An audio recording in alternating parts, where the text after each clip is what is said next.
നമസ്കാരം. +1 ഫിസിക്സ് ക്ലാസ്സിലേക്ക് സ്വാഗതം.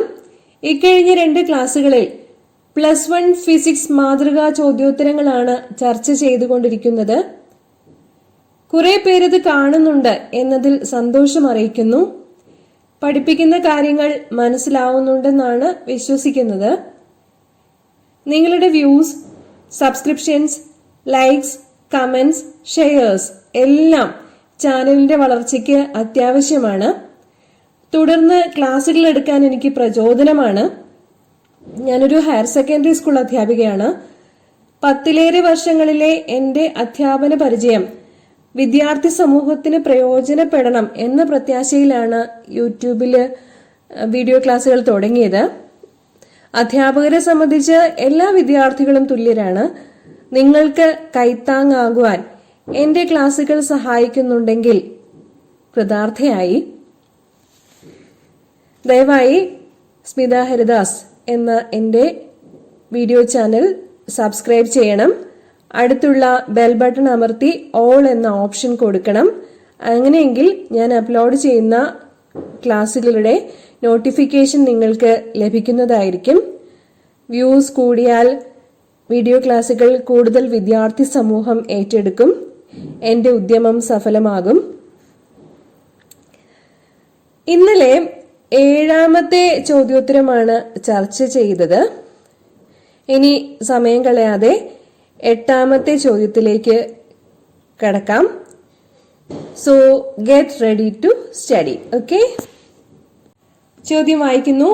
Ramesh lifts a body of mass m to a height h near the surface of the earth in a time t.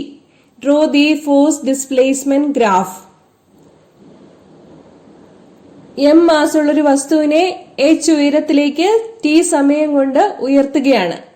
അങ്ങനെയാണെങ്കിൽ force displacement graph ആണ് വരയ്ക്കാൻ ആവശ്യപ്പെട്ടിരിക്കുന്നത്. Here force F equal to mg is a constant. So graph is a straight line. Force constant ആയിട്ട് വരുന്നത് കൊണ്ട് force displacement graph എന്നുള്ളത് ഒരു straight line ആയിരിക്കും. ഇവിടെ കാണിച്ചിരിക്കുന്നത് പോലത്തെ ഒരു ഗ്രാഫ് ആയിരിക്കും കിട്ടുക. Force along the y axis and displacement along the x axis. Okay, ഇനി B part. If A is the area of the graph, what does A by T represent? Area under the force displacement graph എന്താണ് സൂചിപ്പിക്കുക? ഫോഴ്സും ഡിസ്പ്ലേസ്മെന്റുമാണ്. അപ്പൊ force into displacement ആണ് area വരുന്നത്. Force into displacement എന്ന് പറഞ്ഞു കഴിഞ്ഞാൽ വർക്ക് ഡൺ ആണ്. So area under the force displacement graph gives the work done. അങ്ങനെയാകുമ്പോൾ ഏരിയ ഡിവൈഡഡ് ബൈ ടൈം എന്താവും? Work done divided by time ആവും. വർക്ക് ബൈ ടൈം അല്ലെങ്കിൽ rate at which work is done അതിനെയാണ് എന്ത് പറയുക? Power എന്ന് പറയുക. So in our case A by T represents the power. Okay. Over to question number 9. According to work energy theorem, work done by a force on a body is equal to the change in its kinetic energy. Work energy തിയറത്തിന്റെ statement ആണ് പറഞ്ഞിരിക്കുന്നത്. Statement നമുക്ക് അറിയാവുന്നതാണ്. Work done by a force is equal to the change in its kinetic energy. അതാണ് statement എന്ന് അറിയാം. ഇതിനെ ആധാരമാക്കിയുള്ള ചോദ്യമാണ് എ പാർട്ടിൽ കൊടുത്തിരിക്കുന്നത്. A lorry and a car moving with the same kinetic energy are stopped by applying brakes which provides the same retardation. Which of them will come to rest in a shorter distance? Explain. എന്താണ് പറഞ്ഞിരിക്കുന്നത്? ഒരു ലോറിയും ഉണ്ട്, ഒരു കാറും ഉണ്ട്. രണ്ടും same kinetic എനർജിയിലാണ് move ചെയ്തുകൊണ്ടിരിക്കുന്നത്. അവയില് ബ്രേക്ക് അപ്ലൈ ചെയ്ത് സ്റ്റോപ്പ് ചെയ്യുകയാണ്. നമുക്കറിയാം, കാറോ അല്ലെങ്കിൽ വാഹനം ഏതായാലും സ്റ്റോപ്പ് ചെയ്യുമ്പോഴത്തേക്കും, ബ്രേക്ക് അപ്ലൈ ചെയ്ത് സ്റ്റോപ്പ് ചെയ്യുമ്പോഴത്തേക്കും അതിനൊരു റിട്ടാർഡേഷൻ ഉണ്ടാവും, റിവേഴ്സ് ആയിട്ട് മൂവ്മെന്റ് ഉണ്ടാവും, അല്ലെ? ഇത് 4ാമത്തെ ചോദ്യത്തില് നമ്മൾ ഡിസ്കസ് ചെയ്തിരുന്നു ഇക്കാര്യം. അപ്പോ റിട്ടാർഡേഷൻ ഉണ്ടാവും എന്ന് നമുക്കറിയാം. റിവേഴ്സ് ഡിറക്ഷനിൽ മൂവ്മെന്റ് ഉണ്ടാവും, എന്നിട്ടേ വാഹനം നിൽക്കുകയുള്ളൂ. ഏതിനായിരിക്കും ഷോർട്ടർ ഡിസ്റ്റൻസ് മൂവ് ചെയ്യാനാവുക എന്നാണ് ചോദ്യം. കാറാണോ അല്ലെങ്കിൽ ലോറിയാണോ ലെസർ ഡിസ്റ്റൻസ് റിട്ടാർഡേഷന് ശേഷം ട്രാവൽ ചെയ്യുക എന്നാണ് ചോദ്യം. ഓക്കെ, നമുക്ക് വർക്ക് എനർജി തിയറം അപ്ലൈ ചെയ്ത് വളരെ എളുപ്പത്തിൽ ഇതിന്റെ ഉത്തരം കണ്ടെത്താവുന്നതാണ്. അതായത് work done equal to change in kinetic energy. Work done എന്നാൽ ഫോഴ്സ് ഇൻറ്റു ഡിസ്പ്ലേസ്മെന്റ് ആണെന്ന് നമുക്ക് അറിയാവുന്നതാണ്. സോ എഫ് ഇൻറ്റു എസ് എന്ന് കൊടുക്കാം.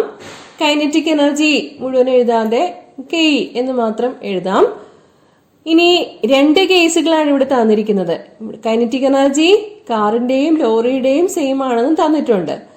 അപ്പോ ഫോഴ്സ് ഇൻറ്റു ഡിസ്പ്ലേസ്മെന്റ് എന്നുള്ളത് mass into acceleration into displacement എന്ന് എഴുതാവുന്നതാണ് അല്ലെ.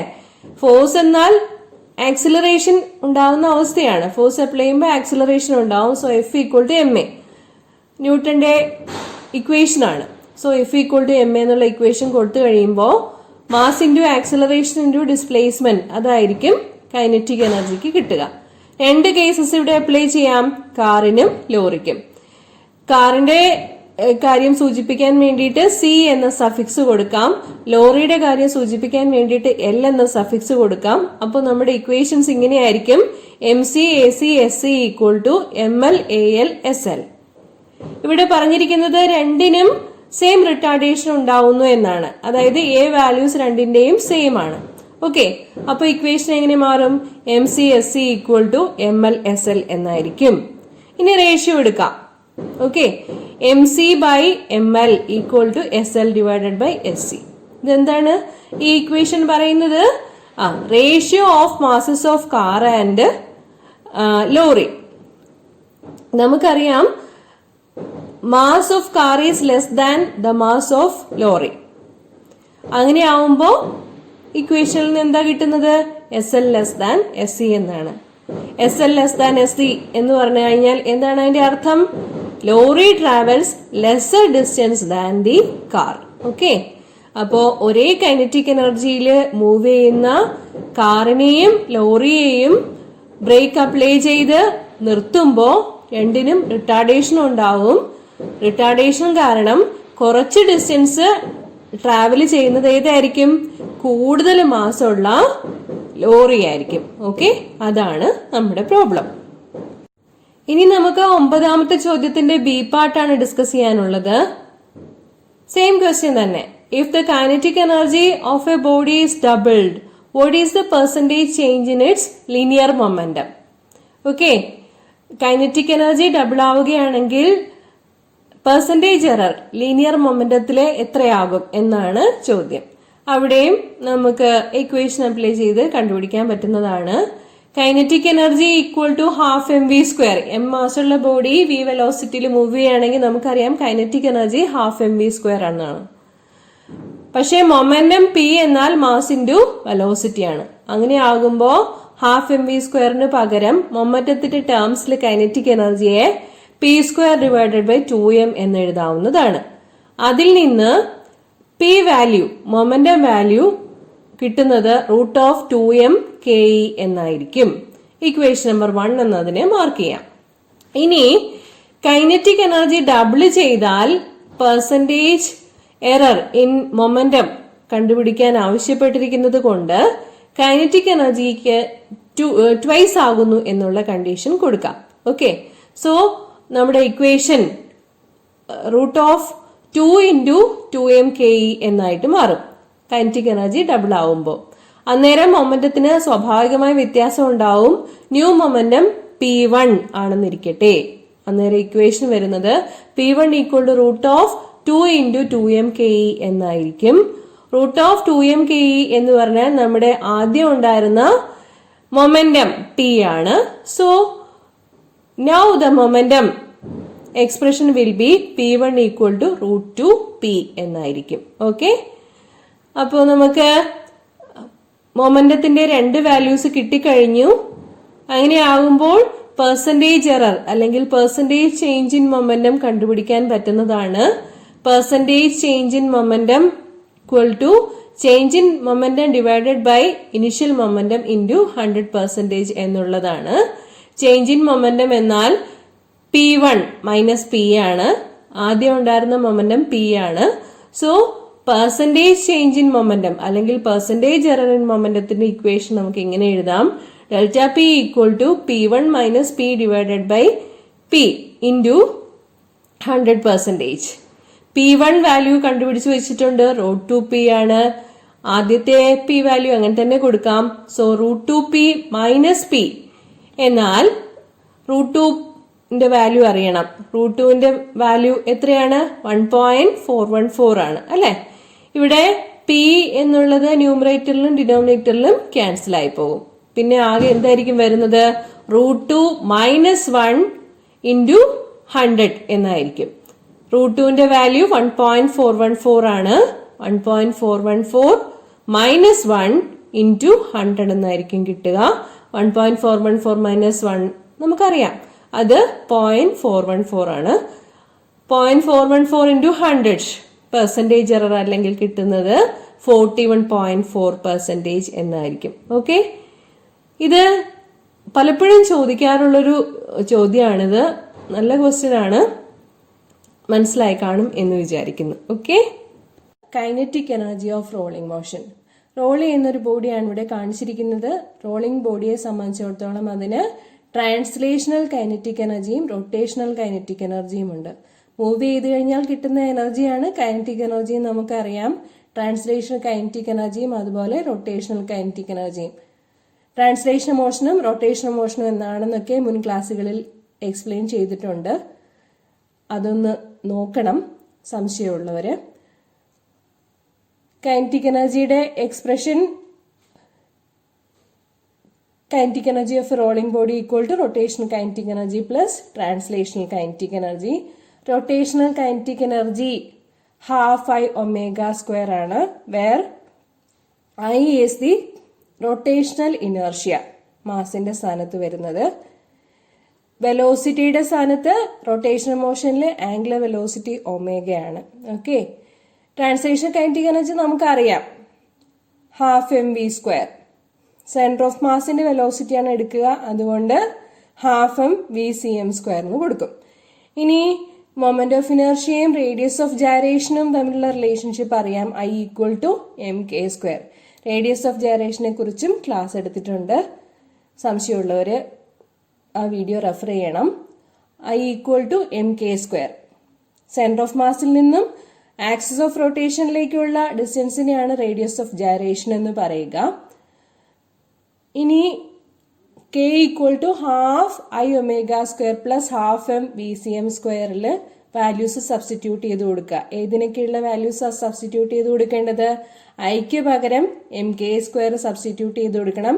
ഒമേഗയ്ക്ക് പകരം vcm/r സബ്സ്റ്റിറ്റ്യൂട്ട് ചെയ്ത് കൊടുക്കണം. ഓക്കെ, അപ്പോ എക്സ്പ്രഷൻ ഇങ്ങനെയാകും, k equal to ½ mk²vcm²/r² plus ½ mvcm². Common ആണ്, പുറത്തെടുത്ത് കഴിയുമ്പോൾ kinetic energy of a rolling ബോഡിയുടെ എക്സ്പ്രഷൻ ഇങ്ങനെയായിരിക്കും കിട്ടുക, ½mvcm² into 1 plus k²/r². Okay, so this is the expression for kinetic energy of a rolling body. Okay, law of conservation of angular momentum already discuss ചെയ്ത് കഴിഞ്ഞതാണ്. When no external torque is acting on a system of particles, then the angular momentum is conserved. അതാണ് law of conservation of angular momentum. എന്നാൽ നമുക്ക് statement ഒക്കെ അറിയാം, എന്നാലും ഒരിക്കൽ കൂടി പറയുന്നു.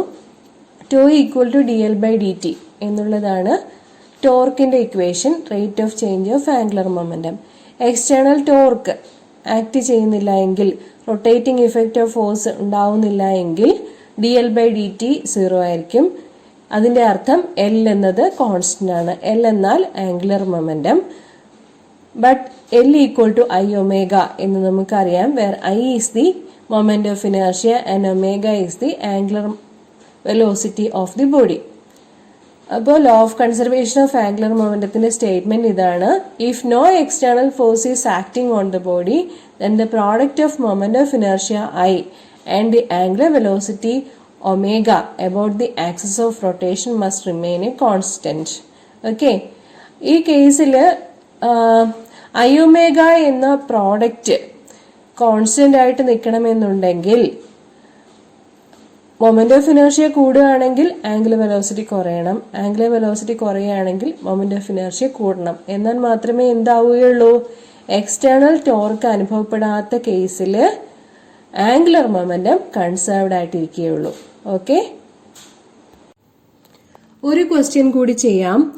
ഈ ക്വസ്റ്റ്യന്റെ എ പാർട്ടും ബി പാർട്ടും ഓൾറെഡി ഡിസ്കസ് ചെയ്ത് കഴിഞ്ഞതാണ്. എ പാർട്ട് എന്ന് വെച്ചാൽ law of conservation of angular മൊമെന്റത്തിലെ പ്ലാനറ്ററി മോഷൻ ഡിസ്കസ് ചെയ്ത ഫസ്റ്റ് ക്വസ്റ്റ്യനിൽ പറഞ്ഞിരുന്നു. സൂര്യന് ചുറ്റും ഗ്രഹങ്ങൾ എലിപ്റ്റിക്കൽ പാത്തിലാണ് റിവോൾവ് ചെയ്യുന്നത്. അപ്പോൾ എലിപ്സിന് 2 ഫൊസായി ഉണ്ട്, 2 ഫോക്കസുകളുണ്ട്. സൂര്യനോടടുത്ത ഗ്രഹങ്ങൾ വരുമ്പോഴേക്കും പറയുന്നതാണ് ഡിസ്റ്റൻസ് ഓഫ് ക്ലോസസ്റ്റ് അപ്രോച്ച് എന്ന്. അതാണ് പെരിഹിലിയൻ എന്നറിയപ്പെടുന്നത്. ഇപ്പോൾ അതിന് വളരെ പ്രാധാന്യമുണ്ട്. അതായത് ചൊവ്വ ഭൂമിയോട് ഏറ്റവും അടുത്ത് വരുന്ന സമയമാണിപ്പോൾ.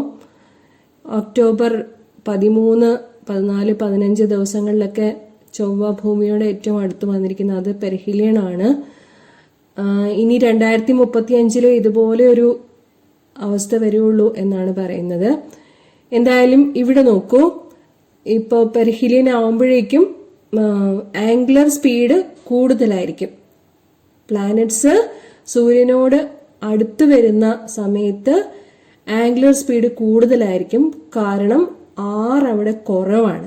R കുറയുമ്പോൾ moment of inertia I = mr² കുറയും.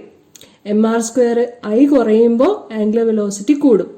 ബിക്കോസ് ഐ ഒമേഗ കോൺസ്റ്റന്റ്, അതാണല്ലോ law of conservation of angular momentum പറയുന്നത്. L കോൺസ്റ്റന്റ് ആയിരിക്കണം. So I omega is A constant. ഇനി പ്ലാനറ്റ്സ് സൂര്യനിൽ നിന്ന് അകന്നു വരുമ്പോഴേക്കും എങ്ങനെയാ വരിക, അവിടെ ആംഗുലർ സ്പീഡ് കുറയും. ആംഗുലർ സ്പീഡ് കുറയുക എന്ന് പറഞ്ഞു കഴിഞ്ഞാൽ R കൂടുതലാണ്, ഡിസ്റ്റൻസ് കൂടുതലാണ്. അപ്പോൾ mr² കൂടും, I കൂടും. ഓക്കെ, ഇതാണ് ഈ case. When the earth approaches the perihelion, its speed increases. Explain the principle. Principle is nothing but law of conservation of angular momentum. L = I omega is a constant. I omega, I is moment of inertia, which is generally mr². So L = mr² omega is a constant. This is the first part. Second part നമ്മൾ ഇന്നത്തെ ക്ലാസിന്റെ ആദ്യം explain ചെയ്തതാണ്. എന്താ, kinetic energy of rolling motion.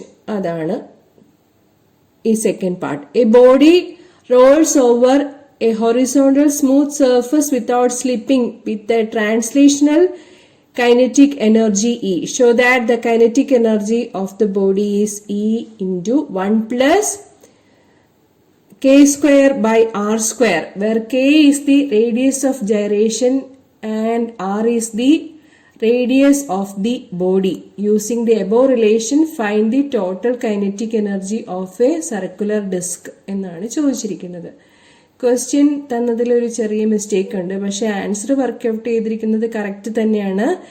Total kinetic energy എന്ന് പറഞ്ഞാൽ kinetic energy of translation and kinetic energy of rotation. So ½ mv² plus ½ I omega².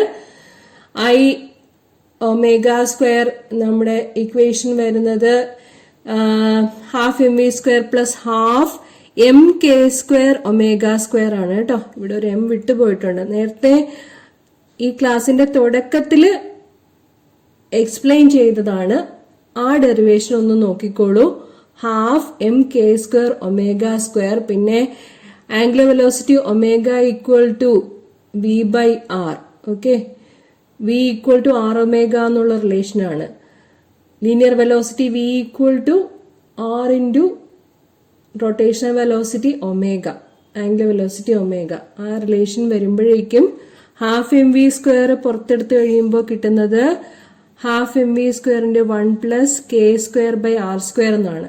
Half M V square ആണ് kinetic energy. Translation kinetic energy E എന്ന് പറയുക. So total energy or total kinetic energy equal to E into 1 plus K square plus R square എന്ന് കൊടുക്കാൻ പറ്റും. Okay, അതാണ് നമ്മുടെ case. ഇനി എന്താ പറഞ്ഞിരിക്കുന്നത്, ഡിസ്കിന് എങ്ങനെയായിരിക്കും എന്നാ ചോദിച്ചിരിക്കുന്നത്. ഡിസ്കിന്റെ കേസിൽ നമ്മുടെ expression I equal to M K square എന്നുള്ളതാണ്. അതില് ഡിസ്കിന്റെ മൊമെന്റ് ഓഫ് ഇനർഷ്യ mr²/2 ആണ്. ഓക്കെ, സോ mr²/2 കൊടുക്കുമ്പോഴേക്കും I equal to M K സ്ക്വയറുമായിട്ട് I equal to mr²/2 compare ചെയ്യുക. അപ്പോൾ എന്താ കിട്ടുക, k²/r² എന്നുള്ളത് ഹാഫ് കിട്ടും. സോ ടോട്ടൽ കൈനറ്റിക് എനർജിയുടെ എക്സ്പ്രഷനിൽ E ഇൻറ്റു 1 പ്ലസ് ഹാഫ് എന്നാ വരിക. k²/r² പകരം ഹാഫ് എന്ന് വരും. So that is equal to 3/2 E എന്ന് കിട്ടുന്നതായിരിക്കും. ഓക്കെ, നമുക്ക് സി പാർട്ട് ചെയ്യാം. സബ്സ്റ്റിറ്റ്യൂഷൻസിൽ ചെറിയ കറക്ഷൻസ് ഉണ്ട്, അപ്പം ഞാൻ ശരിയായിട്ട് പറഞ്ഞു തരാം. അതിനനുസരിച്ച് വർക്കൗട്ട് ചെയ്യുക കേട്ടോ. ക്വസ്റ്റ്യൻ നോക്കിക്കോളൂ. A wheel of mass 1000 kilogram, 100 അല്ല 1000 kilogram and radius 1 meter is rotating at the rate of 420 RPM revolutions per minute. What is the constant torque required to stop the wheel in 14 rotations assuming the mass to be concentrated at the rim of the wheel? ഒരു വലിയ വീലാണ്. ആ വീലിന് 1000 kilogram mass ഉണ്ട്. അത് ഒരു മിനിറ്റിൽ 420 പ്രാവശ്യം revolve ചെയ്യുന്നുണ്ട്. അപ്പോൾ അതിൻ്റെ ആംഗുലർ സ്പീഡ് എന്ന് പറയുന്നത് ഒമേഗ ഈക്വൽ ടു 2πf എന്ന ഇക്വേഷൻ വെച്ച് കണ്ടുപിടിക്കാം. ഫ്രീക്വൻസി ആണ് തന്നിരിക്കുന്നത് 420 RPM. അതിനെ റെവല്യൂഷൻസ് പെർ സെക്കൻഡിലേക്ക് മാറ്റണം. 420 ഡിവൈഡഡ് ബൈ 60, ഒരു മിനിറ്റ് എന്നാൽ 60 സെക്കൻഡ് ആണെന്ന് നമുക്കറിയാം. അപ്പോൾ ആംഗുലർ സ്പീഡ് കണ്ടുപിടിക്കാൻ വേണ്ടിയിട്ട് ഒമേഗ ഈക്വൽ ടു 2πfൽ സബ്സ്റ്റിറ്റ്യൂട്ട് ചെയ്ത് കൊടുക്കുമ്പോൾ 14π എന്ന് കിട്ടും. ഓക്കെ, ഇനി എന്താ പറഞ്ഞേക്കുന്നത്, 14 പ്രാവശ്യം റൊട്ടേറ്റ് ചെയ്ത് കഴിയുമ്പം ഈ ഒരു ടോർക്ക് അപ്ലൈ ചെയ്ത് ഈ കറങ്ങുന്ന വീലിനെ നിർത്തുകയാണ്. അപ്പോൾ ഫൈനൽ ആംഗുലർ വെലോസിറ്റി എന്താകും, 0 ആകും. Number of rotations before coming to rest 14 ആണ്. അപ്പോൾ ടോട്ടൽ ആംഗുലർ ഡിസ്പ്ലേസ്മെന്റ് എന്ന് പറഞ്ഞാൽ കറങ്ങുന്ന കേസായതുകൊണ്ട് 14 × 2πr എന്ന് കൊടുക്കാം. ഡിസ്പ്ലേസ്മെന്റ് 2πr ആണല്ലോ. അപ്പോൾ 6 വീലിന്റെ റേഡിയസ് 1 meter ആണ് തന്നിട്ടുണ്ട്. അപ്പോൾ ആംഗുലർ ഡിസ്പ്ലേസ്മെന്റ് എന്ന് പറഞ്ഞാൽ 14 × 2πrൽ സബ്സ്റ്റിറ്റ്യൂട്ട് ചെയ്ത് കൊടുക്കുമ്പോൾ 28π എന്ന് കിട്ടും. യൂണിറ്റ് ഒന്നും പറയുന്നില്ല തൽക്കാലം. അത്രയും മീറ്റർ ആയിരിക്കും. ഇനി നമുക്ക് ആംഗുലർ ആക്സിലറേഷൻ കണ്ടുപിടിക്കണം അല്ലേ. ആംഗുലർ ആക്സിലറേഷൻ കണ്ടുപിടിക്കാനായിട്ട് ലീനിയർ മോഷനിലെ അല്ലെങ്കിൽ ട്രാൻസ്ലേഷൻ മോഷനിലെ ഇക്വേഷൻ സബ്സ്റ്റിറ്റ്യൂട്ട് ചെയ്യാം. v² equal to u² plus 2as എന്നുള്ള ഇക്വേഷൻ. v എന്നാൽ ഫൈനൽ വെലോസിറ്റി, u എന്നാൽ initial velocity, a acceleration, s displacement. ഇവിടെ ആംഗുലർ മോഷനിലേക്ക് ഈ വാല്യൂസ് കൊടുക്കുമ്പോൾ എങ്ങനെ കിട്ടും, ഫൈനൽ ആംഗുലർ വെലോസിറ്റി ω2ഉം ഇനിഷ്യൽ ആംഗുലർ വെലോസിറ്റി ω1ഉം ആംഗുലർ ആക്സിലറേഷൻ ആൽഫയും ആംഗുലർ ഡിസ്പ്ലേസ്മെന്റ് തീറ്റയും ആണെങ്കിൽ നമ്മുടെ ഇവിടെ റൊട്ടേഷന്റെ കേസിൽ ആക്സിലറേഷൻ നെഗറ്റീവ് ആണ്, ഇൻവേർട്സ് ആയതുകൊണ്ട് നമ്മുടെ ഇക്വേഷൻ ഇങ്ങനെ കൊടുക്കാം. ω2² equal to ω1² minus 2 alpha theta. Acceleration ആണ് ഇവിടെ ആൽഫ എന്ന് കൊടുത്തിരിക്കുന്നത്, അത് നെഗറ്റീവ് ആണ്. So ω2² equal to ω1² minus 2 alpha തീറ്റയിൽ സബ്സ്റ്റിറ്റ്യൂട്ട് ചെയ്ത് കൊടുക്കുമ്പോൾ final angular velocity 0, initial angular velocity 14π. ആൽഫയാണ് നമുക്ക് കണ്ടുപിടിക്കേണ്ടത്. ആംഗുലർ ആക്സിലറേഷൻ ഡിസ്പ്ലേസ്മെന്റ് 28π എന്ന് കിട്ടിയിട്ടുണ്ട്. അതിൽ നിന്നും ആൽഫയുടെ വാല്യൂ എന്ന് പറയുന്നത് 11 റേഡിയൻ പെർ സെക്കൻഡ് സ്ക്വയർ എന്ന് കിട്ടും. റേഡിയൻ പെർ സെക്കൻഡ് അല്ല, radian per second square. Okay, angular acceleration ആണ് ആൽഫ. ഇനി ആംഗുലർ ആക്സിലറേഷൻ അറിയാം, മൊമെന്റ് ഓഫ് ഇനർഷ്യ അറിയാം എന്നുണ്ടെങ്കിൽ ടോർക്ക് കണ്ടുപിടിക്കാം. Equation torque equal to I alpha എന്നുള്ള ഇക്വേഷൻ ആണ്. Torque tau equal to I alpha, അവിടെയും കറക്ഷൻ ഉണ്ട്. Moment of inertia I equal to M R square ആണെന്ന് നമുക്കറിയാം. മാസ് എത്രയാ? 1000 കിലോഗ്രാം ആണ്. ആർ 1 ആണ്. 1 സ്ക്വയറിനാണ് ഇവിടെ 12 എന്ന് കൊടുത്തിരിക്കുന്നത്, അത് തെറ്റാണ് കേട്ടോ. So R square is 1 square, പിന്നെ alpha 11 radian per second square, അത്രയും കൊടുത്തു കഴിയുമ്പോൾ 11,000 ന്യൂട്ടൺ മീറ്റർ എന്ന് കിട്ടും torque. I alpha newton metre എന്ന് കിട്ടും. ക്യാപിറ്റൽ എന്നും സ്മോൾ എമ്മും ആണ് കൊടുക്കേണ്ടത്. ടോർക്കിന്റെ യൂണിറ്റ് 11,000 ന്യൂട്ടൺ മീറ്റർ. ഓക്കെ, അപ്പോൾ ഈ പ്രോബ്ലം മനസ്സിലായിട്ടുണ്ടാവും എന്ന് വിചാരിക്കുന്നു. ഡൗട്ട്സ് എന്തെങ്കിലും ഉണ്ടെങ്കിൽ കമൻറ്റ് ബോക്സിൽ ചോദിച്ചാൽ ഒന്നും കൂടി ഡീറ്റെയിൽഡ് ആയിട്ട് പറഞ്ഞു തരാം. Okay, thank you.